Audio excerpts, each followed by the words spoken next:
महान धनुर्धर अर्जुन के बारे में तो तुम सबको जानते होगे,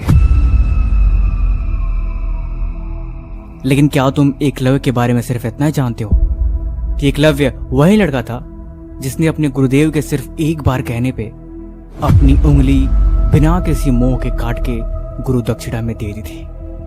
चलो आओ, तुम्हें कुछ नया सिखाएंगे और तुम्हें यह भी बताएंगे एकलव्य की जिंदगी से तुम क्या क्या सीख के अपनी जिंदगी बदल सकते हो। एकलव्य वही लड़का था जिसने कुत्ते के सिर्फ एक भौंकने पे उसके मुंह में इतने बाण बरसाए कि उसका मुंह बंद हो गया।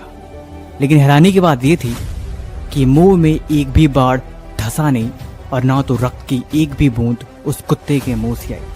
ये बात देख के सब हैरान रह गए कि मैंने अर्जुन को सारी धनुर्विद्या का ज्ञान दे दिया, वो भी इतने माहिर नहीं बन पाए। इतनी कलाकारी अर्जुन के अंदर भी नहीं है, फिर आखिर ये लड़का इतना निपुण कैसे हो गया। शिक्षा के ज्ञान में और ज्ञान में निपुण होने में बहुत फर्क होता है। जब एकलव्य द्रोणाचार्य के पास आया था, बोला गुरुदेव मुझे आप धनुर्विद्या सिखाइए, तब द्रोणाचार्य ने यह कहते हुए मना कर दिया था कि वो सिर्फ क्षत्रिय पुत्रों को ये धनुर्विद्या सिखाते हैं, इसलिए मैं तुम्हें नहीं सिखा सकता, इसलिए तुम वहां से चले जाओ। लेकिन एकलव्य ने मन में ठान रखी थी, मैं द्रोणाचार्य को ही अपना गुरु समझूंगा और इनसे ही धनुर्विद्या सीखूंगा। गुरुदेव ने मना कर दिया, लेकिन मन में एक बार अगर मंजिल को अपना बना लिया तो फिर क्या फर्क पड़ता है किसने क्या किया। एकलव्य वहां से चले गए और सबसे पहले द्रोणाचार्य की एक मूर्ति बनाई और मूर्ति बनाने के बाद सिर्फ उनकी कल्पना मात्र कर करके धनुर्विद्या की प्रैक्टिस करी और प्रैक्टिस ऐसी करी सब हैरान रह गए। एक दिन पांचों पांडव और द्रोणाचार्य जंगल में टहल रहे थे। अर्जुन के पास शुरू से एक कुत्ता था, कुत्ता भौंक रहा था और एकलव्य को उस कुत्ते के भौंकने की वजह से धनुर्विद्या सीखने में दिक्कत हो रही थी। उन्होंने ऐसी कुशलता से बाण चलाई, कुत्ते का पूरा मुंह बाण से भर गया, लेकिन बाण से थोड़ी सी भी चोट कुत्ते के मुंह पे नहीं है और ना ही एक बूंद खून गिरा। सब आके हैरान रह गए। तब द्रोणाचार्य ने पूछा, ये बालक तुम कौन हो, तुम्हारा गुरु कौन है, तुम मुझे बताओ।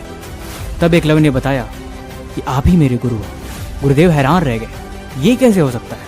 तब उसने उनको मूर्ति दिखाई और बताया कि जब वो पांडवों को धनुर्विद्या सिखा रहे थे, उनकी सिर्फ आवाज़ सुन के प्रैक्टिस करी और इसी प्रैक्टिस की बदौलत आज वो इतना निपुण है। गुरुदेव ने गुरु दक्षिणा में उसका अंगूठा तो मांग लिया, शायद वो कला भी वहीं खत्म हो गई। लेकिन हैरानी की बात यह है कि यहाँ पे एक चीज़ जो हमें सीखनी चाहिए, अगर दिल में जिद है तो तुम कम सुख सुविधाओं पे भी हर वो चीज़ पा सकते हो जो तुम्हें चाहिए। दूसरा, अगर तुमने कोई मन में एम बना लिया है, तुम्हारे अंदर कोई गोल है, अगर तुम सच में जिद्दी हो तो तुम्हें उसे पाने से कोई नहीं रोक सकता। तीसरा, अगर तुम किसी मंजिल को पाने के लिए रास्ते पर चल पड़े हो तो तुम्हारे पास कितनी सुख सुविधाएं हैं और कितनी सुख सुविधाएं नहीं हैं, इस बात से कोई फर्क नहीं पड़ता। अगर तुम्हें बहाने बनाने हैं तो तुम्हारे पास 1000 रास्ते मिलेंगे बहाने बनाने के लिए, उस काम को न करने के लिए। लेकिन अगर तुम सच में जिद्दी